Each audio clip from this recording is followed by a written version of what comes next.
నేడు AP CM Chandrababu ముంబైలో పర్యటించనున్నారు. ఎకనామిక్ టైమ్స్ 26వ కార్పొరేట్ ఎక్సలెన్స్ అవార్డుల ప్రధానోత్సవ కార్యక్రమంలో సీఎం పాల్గొంటారు. చంద్రబాబుకు business reformer of the year అవార్డును ఎకనామిక్స్ టైమ్స్ ప్రదానం చేయనుంది.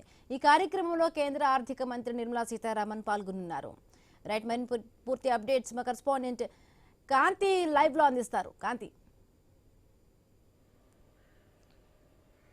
బిందు, సీఎం చంద్రబాబు నాయుడు ప్రతిష్టాత్మక ఎకనామిక్ టైమ్స్ ప్రకటించినటువంటి business reformer of the year 2025 అవార్డును అందుకునేందుకు ఈరోజు సీఎం చంద్రబాబు నాయుడు ఏదైతే సాయంత్రం జరిగేటువంటి కార్యక్రమానికి వెళ్ళబోతున్నారు. ముంబైలో జరిగేటువంటి కార్యక్రమానికి ఆయన మధ్యాహ్నం 12:30కు ఇక్కడ నుంచి ఉండవల్లిలోని ఆయన నివాసం నుంచి బయలుదేరతారు. అయితే ఈ నేపథ్యంలోనే ఈ అవార్డు ప్రదానోత్సవ కార్యక్రమంలో పాల్గొనేందుకు వెళ్లే ముందు ఆయన నోవోటెల్లో ఒక కార్యక్రమానికి హాజరవుతారు. అక్కడ నుంచి గవర్నర్ బంగ్లాకి చేరుకుంటారు. గవర్నర్ బంగ్లాకు చేరుకున్న తర్వాత ఆయన మళ్ళీ తిరిగి ఉండవల్లిలోని నివాసానికి వెళ్తారు. అక్కడ ఏదైతే అక్కడ నుంచి నేరుగా ముంబై వెళ్లేందుకు ఆయన షెడ్యూల్ అయితే ఖరారైనట్లుగా తెలుస్తూ ఉంది. ఈ నేపథ్యంలోనే ఈ అవార్డు అందుకునేందుకు, అంటే రిఫార్మ్స్ అవార్డు ఏదైతే ఉందో అవార్డు అందుకునేందుకు ఆయన ముంబైకి వెళ్ళబోతూ ఉన్నారు. ఈ అవార్డు ప్రదానోత్సవ కార్యక్రమంలో ముఖ్యమంత్రి చంద్రబాబు నాయుడుతో పాటుగా